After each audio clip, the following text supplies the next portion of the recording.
அளவற்ற அருளாளன் நிகரற்ற அன்புடையோன் எல்லாம் வல்ல அல்லாஹுவினுடைய திருப்பெயர் கொண்டு துவங்குகின்றேன்.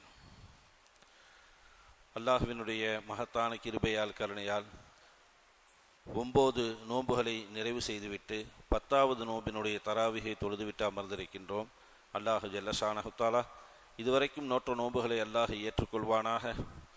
நாம் செய்த எல்லா அமல்களையும் அல்லாஹ் அங்கீகரித்து கொள்வானாக.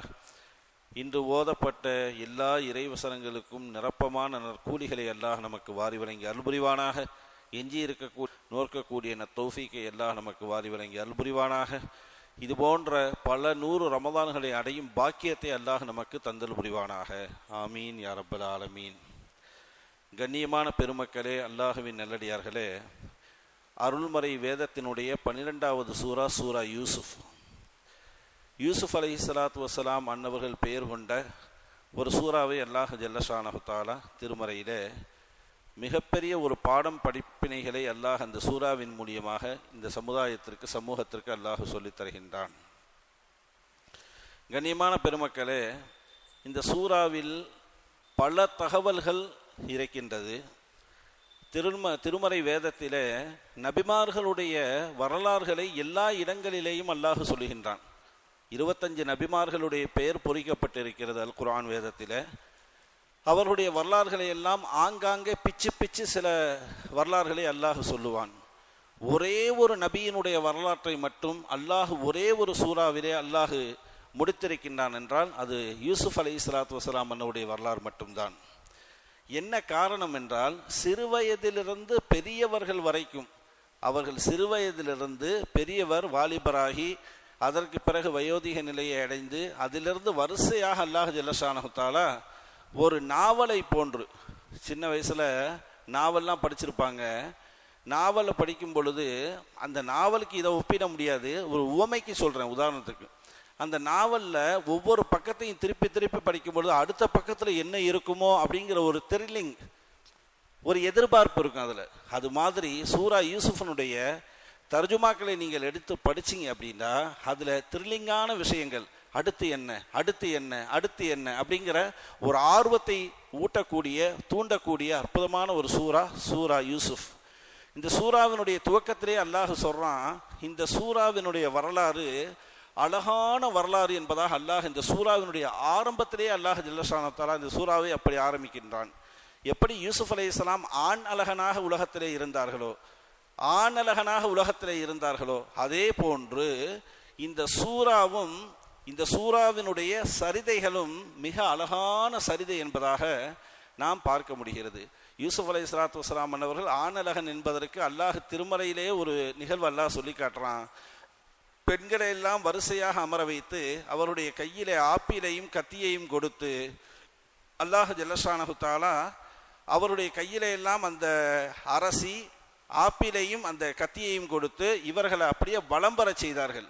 வலம் வரும் பொழுது அவங்கள பார்த்த அந்த பெண்கள் என்ன செஞ்சாங்களாம், ஆப்பில வெட்டுறதுக்கு பகரமாக கையை வெட்டி கொண்டார்கள். கத்தான ஐதிய குன்னன் வருது குர்ஆன்ல.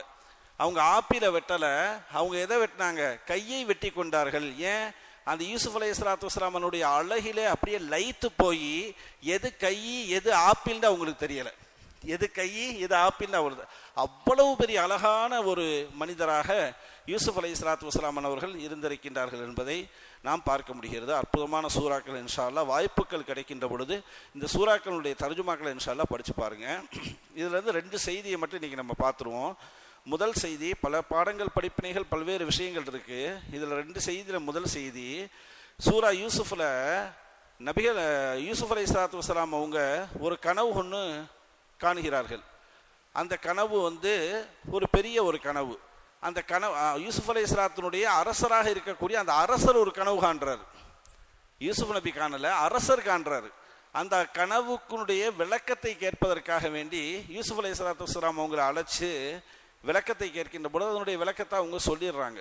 சொன்னதற்கு பிறகு, ஏன்னா அந்த கனவை நான் சொல்லலை அப்படின்னா அது ஒரு பெரிய கனவு, நேரம் அதிகமாயிரும்.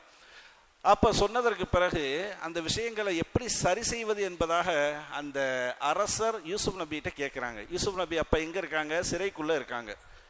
அப்போ சொன்னாங்களாம், அதைத்தான் இங்கே அல்லாஹ் திருமலையில் சொல்கிறான், கால இஜால்னி அலா ஹசாயினில் அருது. அந்த மன்னர்கிட்ட யூசுப் அலைஹிஸ்ஸலாத்து வஸ்ஸலாம் அவங்க சொன்னாங்களாம், மன்னரே என்னை பொருளாதார அமைச்சராக என்னை நீங்கள் ஆக்குங்கள். அவங்க கேட்குறாங்க, யார்? யூசுப் நபி.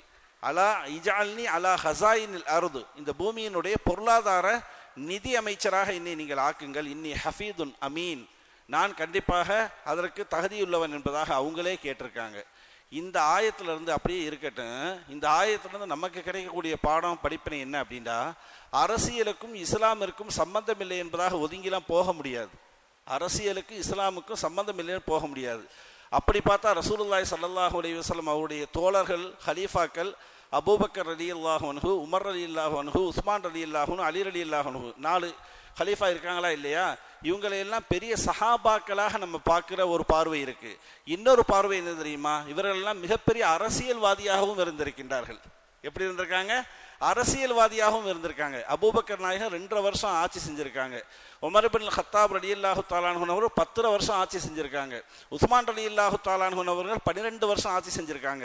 அலி ரலியல்லாஹு தஆலா அன்ஹு அவர்கள் 6 வருஷம் ஆட்சி செஞ்சிருக்காங்க. இப்போ இவர்கள் எல்லாம் ஆட்சியாளர்கள் என்ற ஒரு பார்வையிலையும் நாம் பார்க்க கடமைப்பட்டிருக்கின்றோம். அதைத்தான் இங்கே யூசுப் அலைஹிஸ்ஸலாம் அவங்க சொல்லும் பொழுது, என்னை நிதியமைச்சராக ஆக்குங்கள் என்ற ஒரு சொல்லில நம்மளுடைய மார்க்கத்திற்கும் நம்மளுடைய தீனுக்கும் நம்முடைய இஸ்லாத்திற்கும் அரசியலுக்கும் மிகுந்த நெருக்கம் இருக்கிறது. ஆகையால் நமக்கு வாய்ப்புகள், சந்தர்ப்பங்கள், நல்ல சூழல்கள் அமைகின்ற பொழுது, நல்ல முஃமினாக நாம் இருக்கின்ற பொழுது, நம்மால் தகுதி நாம் பெறுகின்ற பொழுது கண்டிப்பாக ஆட்சி பொறுப்பை எடுத்து நல்ல முறையில் ஆட்சி செய்ய வேண்டும் என்ற ஒரு பாடத்தை படிப்பினைய முதல் தகவலாக நாம் இதிலே பார்க்கின்றோம். இரண்டாவது தகவல், இந்த சூரா நமக்கு சொல்லித்தரக்கூடிய முக்கியமான ஒரு விஷயம் என்ன அப்படின்னா, இந்த சூறாவை அல்லாஹ் ஜல்லஷான் ஆரம்பத்தில் சொன்னா இல்லையா, எல்லா நபிமார்களுடைய வாழ்க்கை வரலாறையும் அங்கங்கே பிச்சு அல்லாஹ் சொல்றோம். மொத்தமாக அல்லாஹ் நபிகள் நாயகம் ஸல்லல்லாஹு அலைஹி வஸல்லம் கொடுத்ததற்கு என்ன காரணம் அப்படின்னு நம்ம பார்க்கும் பொழுது 5 விஷயத்துல நாயகம் ஸல்லல்லாஹு அலைஹி வஸல்லம் அன்னவர்களோடு யூசுப் அலைஹிஸ்ஸலாத்து வஸ்ஸலாம் அன்னவர்கள் ஒத்து போறாங்க. 5 விஷயத்துல முதல் விஷயம் என்ன அப்படின்னா, எப்படி யூசுப் அலைஹிஸ்ஸலாத்து வஸ்ஸலாம் அன்னவர்கள் கனவுக்கு விளக்கம் சொல்லக்கூடியவர்களாக இருந்தார்களோ, அதே போன்று நபியே நாயகமே நீங்களும் கனவுக்கு விளக்கம் சொல்லக்கூடிய அந்த ஞானத்தை உங்களுக்கு நான் தந்திருக்கின்றேன் என்பதாக அல்லாஹ் ஜல்லஷானஹு அவர்களுக்கு கொடுத்துருக்கான். என்ன காரணம் அப்படின்னா, பல்வேறு விஷயங்கள் முதல்ல நபிகள் நாயகம் ஸல்லல்லாஹு அலைஹி வஸல்லம் அவங்களுக்கு வஹி வரப்போகிறது அப்படிங்கிற அந்த வஹி வரக்கூடிய அந்த செய்தியை கூட அல்லாஹ் ஜல்லஷானஹு கனவில் தான் என்ன செஞ்சான்? அல்லாஹ் ஜல்லஷான் நபி நாயகம் ஸல்லல்லாஹு அலைஹி வஸல்லம் அவங்களுக்கு சொன்னான். அதற்கு பிறகு வஹியாக வந்தது. இப்படி பல கனவுகளை என்ன செஞ்சிருக்காங்க? நபிகள் நாயகம் ஸல்லல்லாஹு அலைஹி வஸல்லம் அவர்கள் கண்டு அதற்கு விளக்கத்தை சொல்றாங்க. ஹதீஜா அம்மா சொல்லுவாங்க, முதல்ல நீங்க வஹியை வாங்கிட்டு வரும் பொழுது வரக்கத் இப்னு நௌஃபலுங்கிற ஒரு வேதக்காரர் ஒருத்தர் இருந்தாரு. அவர் இஸ்லாத்துக்கு வரல, அவர் வேதத்தை படித்தவர். அவர்கிட்ட இது போன்ற தகவலை சொல்லும் பொழுது அவர் எல்லா அடையாளங்களையும் நபிய நாயகம் உங்களிடத்துல பார்த்துட்டு, இவர் தான் நபியாக வரக்கூடிய அனைத்து அடையாளங்களும் இவரிடத்துல இருக்குது, இவர் தான் கடைசி நபி என்பதாக அவர் சொன்னாரு. அவர் இஸ்லாத்துக்கு வரல, அவர் குறித்து என்ன சொல்றீங்க நாயகமே? அவர் முஸ்லீமா, காஃபிரா, அவருக்கு சொர்க்கமா, அவருக்கு நரகமா, என்ன சொல்றீங்கன்னு கேட்டாங்க ஹதீஜா அம்மா ரசூல் ஸல்லல்லாஹு அலைஹி வஸல்லம் அவங்ககிட்ட. நபினா ஸல்லல்லாஹு அலைஹி வஸல்லம் சொன்னாங்க, நான் ஒரு கனவு கண்டேன். அந்த கனவுல வரக்கத் இப்னு நௌஃபல் என்பவர் வெண்ணிறை ஆடை அணிந்து சிரித்த முகத்தோடு அழகாக வந்தார் என்பதாக நபி ஸல்லல்லாஹு அலைஹி வஸல்லம் அவங்க சொல்லிவிட்டு, வெண்ணிறை ஆடையினுடைய அடையாளம் சுவனத்து அடையாளம் என்பதாக ரசூலுல்லாஹி ஸல்லல்லாஹு அலைஹி வஸல்லம் சொல்லிட்டு அவர் சொர்க்கத்துல இருக்காரு அப்படிங்கிற செய்தியை சொன்னாங்க. அப்ப யூசுப் அலைஹிஸ்ஸலாம் எப்படிலாம் கனவுக்கு விளக்கம் கொடுத்தார்களோ அது போன்று விளக்கத்தை அழகான முறையில் தரக்கூடியவர்களாக நபி ஸல்லல்லாஹு அலைஹி வஸல்லம் அவங்க இருந்திருக்காங்க. அப்ப கனவு விஷயத்துல யூசுப் நபியும் நீங்களும் ஒன்றாக இருக்கின்றீர்கள், முதலாவது விஷயம். இரண்டாவதாக நபிகள் நாயகம் ஸல்லல்லாஹு அலைஹி வஸல்லம் அன்னவர்கள் மக்காவிலிருந்து, அதாவது யூசுப் நபி அவங்க பிறந்தது பாலஸ்தீன்ல 12 கிலோமீட்டர்ல இருக்கு அவங்களுடைய சொந்த ஊர். யூசுப் அலைஹிஸ்ஸலாம் பிறந்தது. இன்னைக்கு பிரச்சனை நடந்துட்டு இருக்கா இல்லையா? அங்கிருந்து என்ன செஞ்சாங்க? யூசுப் அலைஹிஸ்ஸலாம் எகிப்து அந்த நகரத்திற்கு, மிஸ்ர் நகரத்துக்கு அவங்க ஹிஜ்ரத் செஞ்சு போனாங்க. அல்லாஹ் சொல்றான், நபியே நாயகம் நீங்க மக்கால இருந்து மதினாவுக்கு நீங்க போனீங்க, அவங்க எப்படி ஹிஜ்ரத் செஞ்சு போனாங்களோ அதே மாதிரி நீங்களும் மக்கால இருந்து மதினாவுக்கு ஹிஜ்ரத் செஞ்சு போயிருக்கீங்க. அப்ப ஹிஜ்ரத் விஷயத்துல நீங்க 2 பேரும் ஒன்றுபடுகிறீர்கள் என்பதாக இரண்டாவது விஷயம். 2லையும் ஒன்று போறீங்க. மூணாவதாக அல்லாஹ் ஜல்லஷானஹு தஆலா நபிகள் நாயகம் ஸல்லல்லாஹு அலைஹி வஸல்லம் அவங்கள பார்த்து சொன்னா, யூசுப் நபிக்கு தந்தையும் தாயும் இருந்தும் கூட அனாதையாக வாழ்ந்தவர்கள் யூசுப் அலைஹிஸ்ஸலாம். அவங்கள தூக்கி கிணத்துல போட்டு அப்புறம் வியாபார கூலி எடுத்து அவங்கள சந்தையில விற்று அப்புறம் வாங்கி சிறைக்கு போய் இருந்தும் கூட அனாதையாக வாழ்ந்தவர்கள். நபியே நாயகமே, நீங்களும் சிறு வயதிலேயே தாயையும் தந்தையையும் இழந்து நீங்களும் அனாதையாக வாழ்ந்தீங்க. அப்ப 2 விஷயத்துல, அனாதையாக வாழ்ந்த விஷயத்துல நீங்க 2 பேரும் ஒத்து போறீங்க அப்படிங்கிற விஷயத்தையும் அல்லாஹ் சொன்னான். 4வதாக ஒரு செய்தி அல்லாஹ் சொன்னா, யூசுப் அலைஹிஸ்ஸலாத்து வஸ்ஸலாம் அவர்களுக்கு விரோதி யார் அப்படின்னா, கூட பிறந்த சகோதரர்கள் தான் விரோதியாக இருந்தார்கள், அநீதி செய்தவர்களாக இருந்தார்கள். அதே போன்று நபிய நாயகமே, உங்களுக்கு விரோதிகள் யார் தெரியுமா? உங்களுடைய சின்னத்தா பெரியத்தா, உங்களுடைய சொந்த பந்தங்கள் தான் உங்களுக்கு விரோதியாக இருந்தார்கள். பொறாமையினால வந்த விளைவு. சொந்த சகோதரர்களுக்குள்ள பொறாமை அதிகமாக இருக்கும் என்ற ஒரு பாடத்தையும் அல்லாஹ் சொல்லித் தருகின்றான். சகோதரர்களுக்குள்ள என்ன நினைப்பாங்க அப்படின்னா, என்னோட உடன் பிறந்த எல்லாருமே நல்லா இருக்கணும், ஆனா என்னை விட அவன் நல்லா இருக்க கூடாது அப்படிங்கிற ஒரு எண்ணம் பரவலாக எல்லாரிடத்துலையும் இருக்கு. பொறாமைங்கிற ஒரு கெட்ட குணத்தை நம்ம தூக்கி வெளியில எரிஞ்சிடணும். அது நமக்கு தேவையே இல்லை. அல்லாஹ் யாருக்கு எதை கொடுக்கணும்னு நாடுறானோ அதை கண்டிப்பா கொடுப்பான். அதை யாராலும் நம்மளால தடுக்க முடியாது. அந்த பொறாமையினுடைய குணத்தால் யூசுப் அலைஹிஸ்ஸலாத்து வஸ்ஸலாம் அவர்களுக்கு சொந்த சகோதரர்களே என்ன செஞ்சாங்க? அநீதி இழைத்தார்கள். நபியே நாயகமே, உங்களுக்கும் உங்களுடைய சொந்த பந்தங்களே விரோதியாக இருந்தார்கள். ஆகையால் இதிலேயும் நீங்கள் ஒன்றாக ஒத்துப்போகிறீர்கள் என்ற 5வது விஷயத்தை அல்லாஹ் ஜல்லஷானஹு சொல்லிவிட்டு, 5 விஷயத்தில் நீங்கள் ஒன்றுபட்டு செல்வதின் காரணமாக அல்லாஹ் ஜல்லஷானஹு தஆலாவாகிய நான் உங்களுக்கு அவருடைய சூறாவை, அவருடைய சரிதையை ஒரே சூறாக்குள்ளே நான் உள்ளடக்கி உங்களுடைய கையிலே கொடுத்திருக்கின்றேன். அந்த சூறாவிலிருந்து உங்களுக்கும் உங்களுடைய சமூகத்திற்கும்